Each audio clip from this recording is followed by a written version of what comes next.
Hello दोस्तों, आपके अपने मैजिक मोमेंट चैनल में आपका स्वागत है। दोस्तों, हमने आने वाले फेस्टिवल सीजन को देखते हुए अपने चैनल पर ज्वेलरी सेक्टर की सीरीज स्टार्ट की है और आज हम इस ज्वेलरी सेक्टर की सीरीज का पार्ट 2 देखेंगे। पार्ट 2 में हम कल्याण ज्वेलर्स को डिटेल में डिस्कस करेंगे, इसकी कंप्लीट स्टडी करेंगे और दोस्तों के टेक्निकल चार्ट पर पिछले 1 ईयर से मैजिकल मूवमेंट देखने को मिल रही है। हम इसकी मैजिकल मूवमेंट को भी स्टडी करेंगे और इसके टेक्निकल्स को देखकर इसके नेक्स्ट टारगेट को भी डिस्कस करेंगे। तो दोस्तों, आप हमारे साथ वीडियो के एंड तक बने रहिए, क्योंकि वीडियो के एंड में हम वीडियो का कंक्लूजन देते हैं और कंक्लूजन में हम इसके बाइंग सेलिंग लेवल को भी डिस्कस करते हैं, जिससे आपके माइंड में क्लैरिटी आएगी कि अभी आपको इस स्टॉक में क्या करना चाहिए। चलो दोस्तों, करते हैं वीडियो की शुरुआत कल्याण ज्वेलर्स के साथ। दोस्तों, Kalyan jewellers design, manufacture and sell करता है gold stud and other jewellery products को। और दोस्तों, फाइनेंशियल ईयर 2020 के अकॉर्डिंग ये इंडिया में one of the largest jewellery retailer है। और दोस्तों, ये कंपनी ओवरऑल ज्वेलरी मार्केट का 2% शेयर होल्ड करती है और ऑर्गेनाइज ज्वेलरी मार्केट का 6%।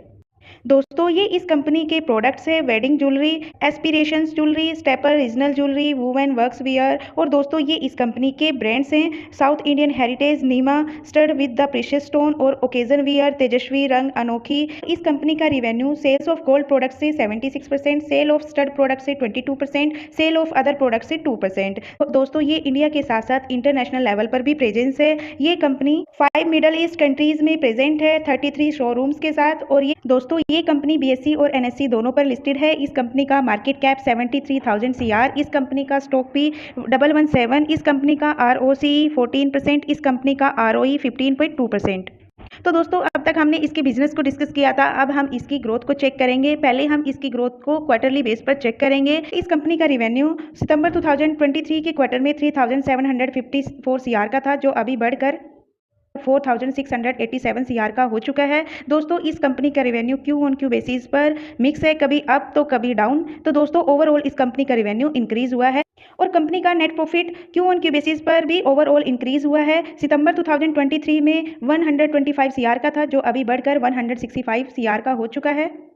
लेकिन अगर दिसंबर 2023 के नेट प्रॉफिट से कंपेयर करें तो दोस्तों, अभी जून क्वार्टर में भी इसका नेट प्रॉफिट डाउन है। तो दोस्तों, overall Q on Q basis पर नंबर मिक्स है। तो दोस्तों, अब हम इसकी एनुअल ग्रोथ को चेक करेंगे लास्ट 5 ईयर्स के रिजल्ट्स को कंपेयर करके। तो दोस्तों, इस कंपनी का रिवेन्यू 2020 में 7,845 सीआर का था, जो इंक्रीज होकर 15,782 सीआर का हो चुका है। इस कंपनी का रिवेन्यू लास्ट 4 ईयर से कंटिन्यू इंक्रीज हो रहा है।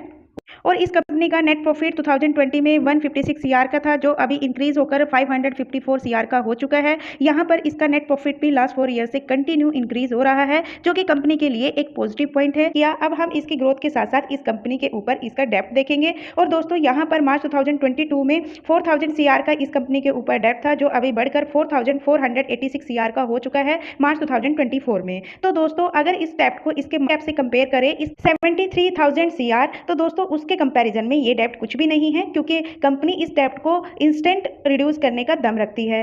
तो दोस्तों, हमने इसकी डेप्थ को चेक किया और अब हम चेक करेंगे कंपनी के पास एसेट कितने हैं। येलो कलर की लाइन इसके एसेट की लाइन है, ब्लू कलर की लाइन इसकी लायबिलिटीज की लाइन है। मार्च 2021 में कंपनी के पास 8,000 सीआर के एसेट थे, जो अभी इंक्रीज होकर 11,510 सीआर के हो चुके हैं। तो दोस्तों, यहाँ पर कंपनी अपने एसेट को लास्ट 4 ईयर से कंटिन्यू इंक्रीज कर रही है, जो कि कंपनी के लिए सेकेंड पॉजिटिव पॉइंट है। और अब हम चेक करेंगे कंपनी का डिविडेंड पे आउट परसेंटेज और साथ में इसके सीएजीआर। दोस्तों, ये कंपनी डिविडेंड पे आउट भी करती है लास्ट 2 ईयर्स से। इसने 2023 में 12% का डिविडेंड पे आउट किया और 2024 में 21% का। और अगर बात करें इसकी सीएजीआर की, तो दोस्तों इस कंपनी के स्टॉक प्राइस की सीएजीआर ट्रिपल डिजिट की ग्रोथ में है लास्ट 3 ईयर से। और अगर सेल्स ग्रोथ की सीएजीआर की बात करें तो दोस्तों, ये लास्ट 5 ईयर से डबल डिजिट की ग्रोथ में है। और प्रॉफिट ग्रोथ की सीएजीआर ट्रिपल डिजिट की ग्रोथ में थे लास्ट 3 ईयर में, लेकिन लास्ट ईयर इसके प्रॉफिट ग्रोथ में 29% की ग्रोथ है। तो दोस्तों, यहाँ पर कंपनी अपने शेयर होल्डर को ट्रिपल डिजिट की ग्रोथ में और दोस्तों, अब हम चेक करेंगे कंपनी के इन्वेस्टर्स को, यानी इसके शेयर होल्डिंग पैटर्न को चेक करेंगे। यहाँ पर प्रमोटर्स की होल्डिंग सितंबर 2022 में 60.54% की थी, जो अभी बढ़कर 60.59% की हो चुकी है। यानी इसके प्रमोटर्स ने अपनी कंपनी में अपने स्टेक को इंक्रीज किया। लेकिन अगर मार्च 2024 से कंपेयर करें तो दोस्तों, जून 2024 में इसके प्रमोटर्स ने यहाँ पर थोड़ी सी स्लाइटली प्रॉफिट बुकिंग की। और एफआईज की होल्डिंग 2.75% थी सितंबर 2022 में, जो अभी बढ़कर 21.19% है। और सितंबर दिसंबर के कंपैरिजन में यहाँ पर एफआईज लास्ट 2 क्वार्टर से कंटिन्यू बाइंग कर रही है। डीआईज की होल्डिंग सितंबर 2022 में 2.58% थी, जो अभी बढ़कर 11.75% हुई। यहाँ पर डीआईज लास्ट 4 क्वार्टर से कंटिन्यू इस स्टॉक में बाइंग कर रही है। और पब्लिक की होल्डिंग सितंबर 2022 में 34.14% थी, जो अभी प्रॉफिट बुक कर 6.46% हो चुकी है। दोस्तों यहाँ पर पब्लिक ने अपने स्टेक को सेल किया, लेकिन एफआईज ने परचेज किया, डीआईज ने परचेज किया और साथ में प्रमोटर्स ने भी परचेज किया। या कंपनी के ऊपर एफआईज, डीआईज और प्रमोटर्स का पूरा ट्रस्ट है, क्योंकि यहाँ पर वो कंटिन्यू बाइंग कर रहे हैं, जो कि किसी भी कंपनी के लिए एक पॉजिटिव पॉइंट है, यानी ये इस कंपनी का थर्ड पॉजिटिव पॉइंट है। अब हम डिस्कस करेंगे इसकी रिटर्न्स और इसके वॉल्यूम्स को। लास्ट 1 मंथ का एवरेज वॉल्यूम 1 सीआर, जिसमें से 33% इसमें इन्वेस्टर्स है। लास्ट वीक का एवरेज वॉल्यूम 1 सीआर, जिसमें से 22.59% इसमें इन्वेस्टर है। यस्टरडे ट्रेडिंग सेशन में इसमें वॉल्यूम 1 सीआर, इसमें से 21.25% इसमें इन्वेस्टर है। और टुडे ट्रेडिंग सेशन का 3 सीआर, जिसमें से 81.26% इसमें इन्वेस्टर्स है। और दोस्तों इस कंपनी ने लास्ट 3 ईयर्स में 988% के रिटर्न्स दिए, लास्ट 2 ईयर्स में 757% के, और लास्ट 1 ईयर में 220% के, लास्ट 6, 3 और 1 मंथ में भी इसने पॉजिटिव रिटर्न्स दिए। और बात करें इसके ओवरऑल रिटर्न्स की, जब से कंपनी लिस्ट हुई है अब तक इस कंपनी में 852% के रिटर्न्स दिए। और दोस्तों ये कंपनी मार्च 2021 में लिस्ट हुई थी, यानी लास्ट 3 ईयर्स में इसने 852% के रिटर्न्स दिए। तो और इस कंपनी के शेयर का लो प्राइस 55.05 रुपीज़ और ऑल टाइम हाई 749 रुपीज़, और अभी अपने ऑल टाइम हाई के आसपास ट्रेड कर रहा है 716 रुपीज़ पर। और दोस्तों ये कंपनी एक मिड कैप कंपनी है जिसमें रिस्क हाई है। और अब हम इसके स्कोर कार्ड को डिस्कस करते हैं। इसकी परफॉर्मेंस लो है, इसकी वैल्यूएशन भी हाई है, ग्रोथ इसकी लो है, प्रॉफिटेबिलिटी इसमें हाई है, एंट्री पॉइंट अभी बैड है, इसका जो स्टॉक है वो ओवर प्राइस है, यानी अभी इसका स्टॉक ओवरबॉट जोन में है, और रेड फ्लैग इसमें लो है। तो दोस्तों अब तक हमने इसके फंडामेंटल्स को डिस्कस किया और इसके फंडामेंटल्स स्ट्रॉन्ग है। और दोस्तों अब हम इसके टेक्निकल्स को डिस्कस करेंगे, और इसके टेक्निकल्स को डिस्कस करने से पहले हम इसके लॉन्ग टर्म चार्ट को डिस्कस करेंगे। जब से कंपनी लिस्ट हुई है और अब तक के चार्ट को डिस्कस करेंगे। यहाँ पर डार्क ब्लू कलर की लाइन प्राइस की लाइन है, स्काई ब्लू कलर की लाइन इसके वॉल्यूम्स की लाइन है। यहाँ पर आप इस कंपनी में वॉल्यूम्स देख सकते हो, कितना हैवी वॉल्यूम है और कंटिन्यू इसमें वॉल्यूम बना हुआ है। तो इस कंपनी ने 71 रुपीज़ के प्राइस से स्टार्ट की लिस्टिंग के टाइम से, और ये कुछ टाइम इसी प्राइस पर कंसोलिडेट किया अप्स और डाउन के साथ, लेकिन इसने इस प्राइस को ब्रेकआउट किया और तब से ये बुलिश पैटर्न में है। और दोस्तों 400 रुपीज़ के प्राइस पर भी दोबारा कंसोलिडेट किया, लेकिन इसको भी ब्रेकआउट किया और अभी अपने ऑल टाइम हाई के आसपास ट्रेड कर रहा है। बाकी हम इसके टेक्निकल चार्ट में डिस्कस करेंगे इसके सपोर्ट, रेजिस्टेंस और नेक्स्ट टारगेट को।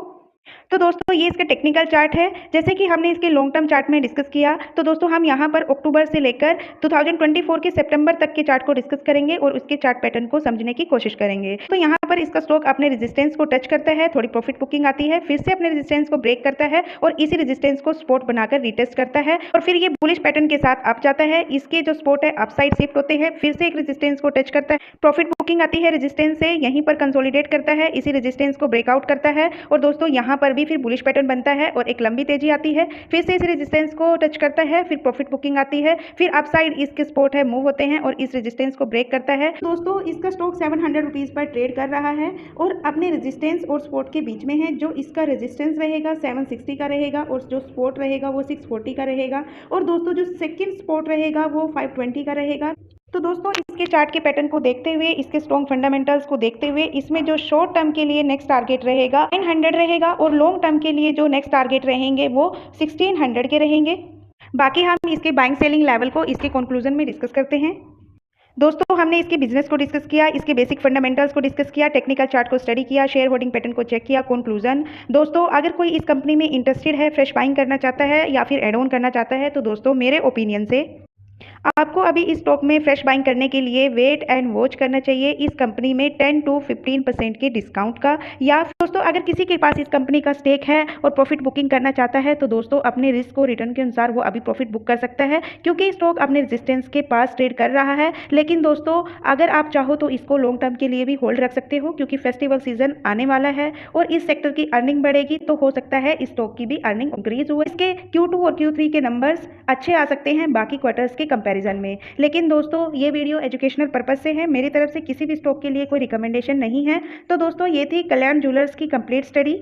दोस्तों आप इस कंपनी को 10 में से नंबर देकर अपने ओपिनियन को कमेंट बॉक्स में जरूर शेयर करें। तो दोस्तों यदि आपको वीडियो पसंद आए, यदि वीडियो से कुछ सीखने को मिला, तो प्लीज़ वीडियो को लाइक कीजिए, शेयर कीजिए एंड कमेंट कीजिए। और दोस्तों यदि आप चैनल पर नए हो तो चैनल को सब्सक्राइब कीजिए, बेल आइकन को प्रेस कीजिए। और दोस्तों यदि आपको वीडियो में कुछ कमी नजर आए तो प्लीज़ उसका भी फीडबैक दीजिए, ताकि हम आपको और अच्छा कंटेंट प्रोवाइड करा सके। तो दोस्तों दोस्तों अब तक हमारे साथ बने रहने के लिए बहुत बहुत धन्यवाद। दोस्तों हमने इस सीरीज़ का पार्ट 1 डिस्कस किया है। पार्ट 1 में हमने पीसी ज्वेलर्स को डिस्कस किया है। यदि आपसे वो वीडियो मिस हो चुकी है तो दोस्तों उस वीडियो का लिंक डिस्क्रिप्शन बॉक्स में डाल देंगे, आप वहां से उस वीडियो की कंप्लीट स्टडी कर सकते हो।